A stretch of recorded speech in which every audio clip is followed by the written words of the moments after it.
Hello, Christopher, nutritional therapy practitioner here.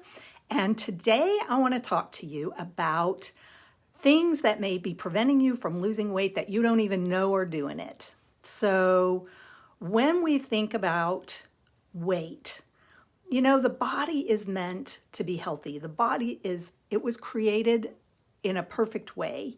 And yeah, some of us are going to weigh a little more and some of us are going to weigh a little less. I mean, if you look back 60 years ago, 70 years ago, there were some variations in weight, but generally speaking, that bell curve, most people were there was just kind of an average size, not too thin, not too overweight. And we have a whole perception in our culture about what's overweight that is so wrong. But anyway, enough of that. But the body is meant to have just kind of a balanced weight. And if it's given the circumstances that it needs and that it wants, it's going to stay there. But unfortunately, what happens is the world that we live in and the way that we treat our bodies, we're not necessarily giving it that. We eat a lot of junk and crap and all the things that we do. We don't move enough, all those things, and we're not as healthy as we would like to be, as the body would like for us to be. And so we're doing all of those things and it's not able to function as well as it wants to. And that's the beauty of nutritional therapy, is that we support the body. We find out where the imbalances are, we support those imbalances, and then the body is able to find the balance and take care of itself. And then things like weight and illnesses take care of themselves because the body is healthy the way that it's meant to be. So the first thing I wanted to talk about in this reasons that may be preventing you from losing weight that you don't even know are doing that is toxins. So when I say toxins, what do I mean? I'm talking about, our bodies make toxins, and that's part of the natural process. I'm not talking about those.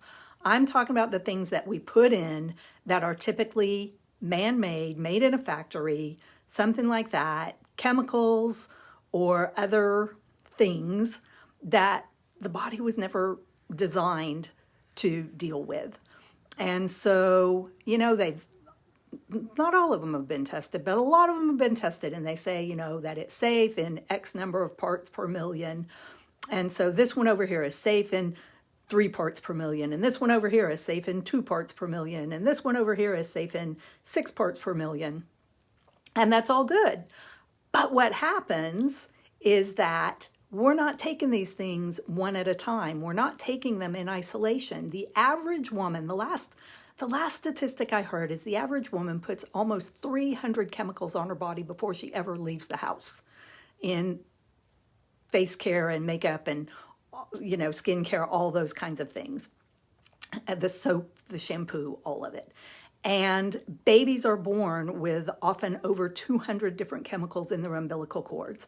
And no studies have been done. They haven't been tested on what happens when you layer them on top of each other like that. I mean, I think we can all agree that babies being born with over 200 chemicals in the umbilical fluid is a bad thing. And so what happens when we start putting all these toxins into our bodies, and they come from the air we breathe, the water we drink, the food we eat, the products we use to clean and take care of our homes, and the products that we put on our bodies. And they go into the body, and the liver is an amazing organ, and its job is to process all this stuff. And it says, okay, here comes a toxin, and it goes through its routine, and it processes, and it sends it through some other organs. Gallbladder needs fiber, bile, all those things, carry it into the intestines to be pooped out, or into the kidneys to be urinated out, or maybe the skin or the breath also are other ways that we detox. But the 2 primary ways that things leave our body are through urine and poop. So then what happens is we're piling all this stuff on top of each other, and the liver gets kind of sluggish. And the bile that is supposed to be attaching to these toxins gets kind of sluggish, and we're not eating enough fiber, and so it doesn't have that support, and we're not pooping the way we're supposed to. partly because we're not eating enough fiber or maybe not drinking enough water. And so those toxins are staying in the body, and the body is smart. It knows. It doesn't want those kind of things. It knows that if that stuff gets into the heart or the lungs or the kidneys or wherever, that's damaging. And so what does it do with them? It puts them in a safe place, which is fat cells. And those toxins are going to stay in those fat cells until we've got a way to get them out. And all of those things that I just talked about, all those processes I just talked about, are working properly. So the fat cells, we're born, or by the time we're about 20 or so, I think we have all the fat cells that we're going to have for our lifetime. But they can grow. They can just grow and grow. They can take more and more and more in. And that more and more may be excess sugar that we're eating, food that we're eating, or it may be these toxins. And I know for me, there was a time a few years ago where I was eating super clean and healthy. I was doing everything right, and the weight would not budge. I did Whole30 twice. Didn't lose an ounce. The weight would not budge. And it wasn't until I did a really good detox that I was able to lose some weight. And now I know that when I start seeing some of these symptoms, that's what's going on, is that the toxins are building up a little bit, and I need to get really vigilant about keeping them out.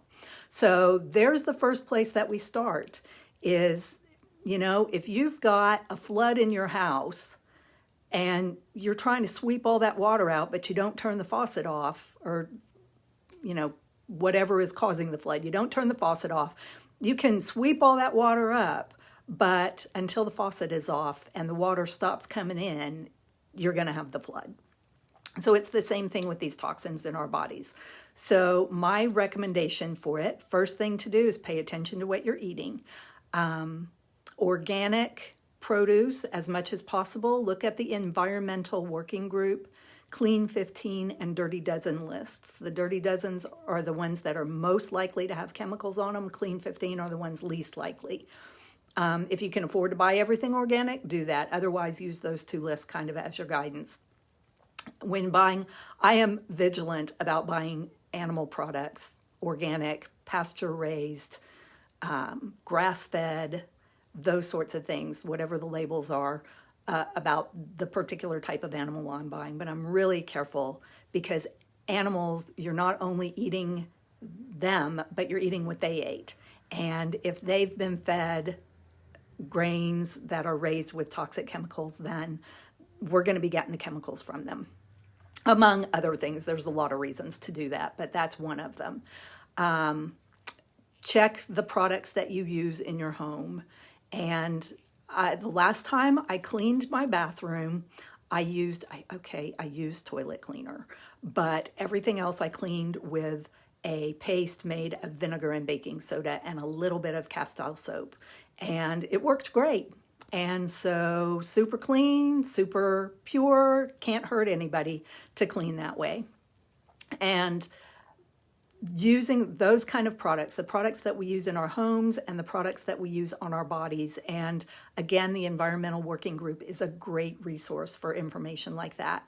And I will be doing more information about the types of products to use and do a bit more research about those sorts of things and be sharing that with you guys over time. Filtered water.